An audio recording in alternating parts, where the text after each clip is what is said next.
ایک جنگ جس نے ہماری دنیا کو ہمیشہ کے لیے بدل دیا۔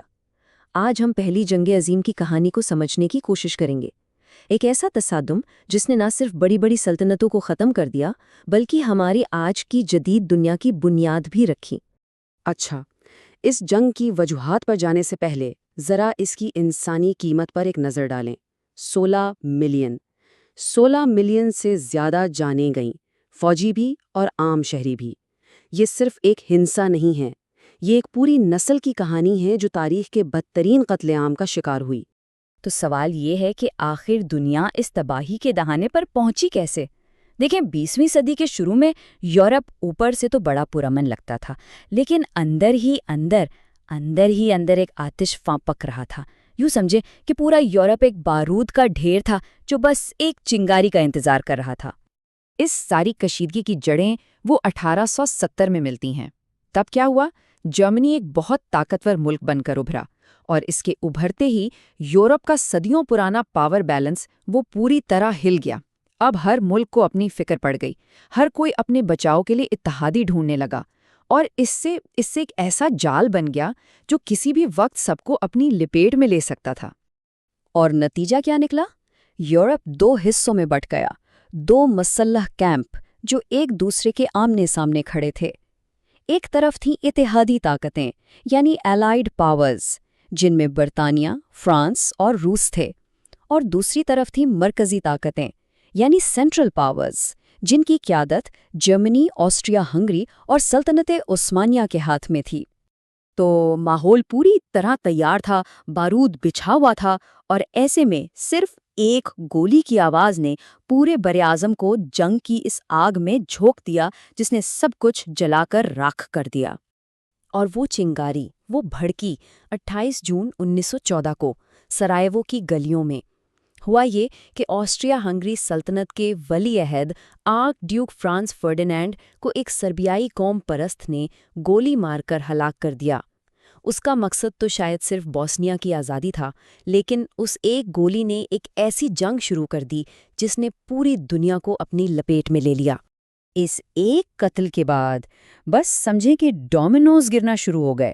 وہ جو اتحاد کا نظام بنا تھا نا، اس نے ایک نہ رکنے والا سلسلہ شروع کر دیا۔ صرف ایک ہفتے کے اندر یورپ کی تمام بڑی طاقتیں ایک دوسرے کے خلاف میدان جنگ میں اتر آئیں، اور دنیا ایک عالمی جنگ میں پھنس گئی۔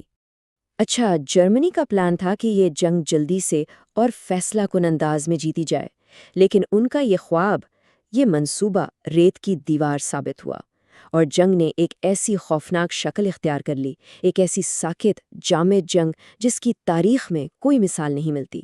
جرمنی کا جو منصوبہ تھا اسے شلفن پلان کہتے ہیں، اور یہ پلان بہت ہی خطرناک اور کہہ لیں کہ جرأت مندانہ تھا۔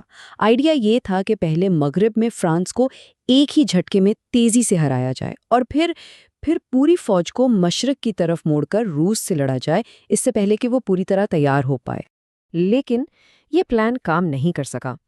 پیرس کے قریب مون کی لڑائی میں جرمنی کی پیش قدمی رک گئی، ان کی جلدی فتح کا خواب وہیں ٹوٹ گیا۔ اور پھر کیا ہوا؟ دونوں طرف کی فوجوں نے خندقیں کھودنا شروع کر دیں، اور یہیں سے بدنام زمانہ ویسٹرن فرنٹ یعنی مغربی محاذ وجود میں آیا، جو اگلے 4 سال تک لاکھوں فوجیوں کا قبرستان بنا رہا۔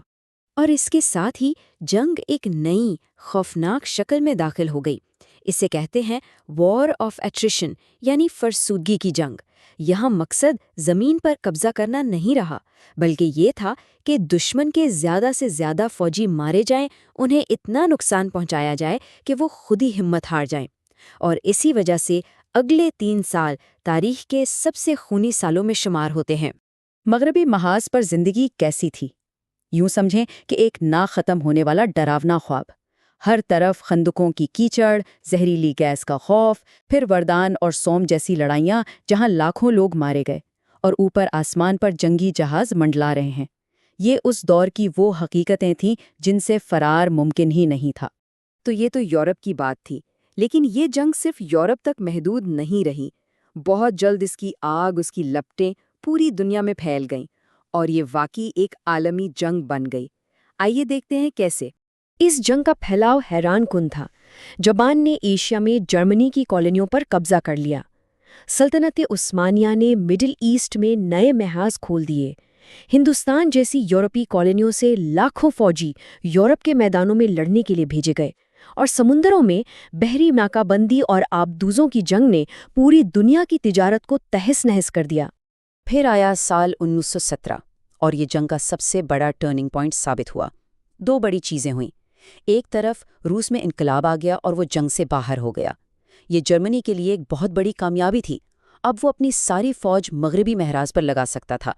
لیکن دوسری طرف جرمنی کے آبدوزوں نے امریکی جہازوں کو نشانہ بنایا، جس نے امریکہ کو جنگ میں شامل ہونے پر مجبور کر دیا، اور امریکہ کے آنے سے اتحادیوں کو تازہ دم فوجی اور بے تحاشا وسائل ملے، جس نے جنگ کا پانسا ہی پلٹ دیا۔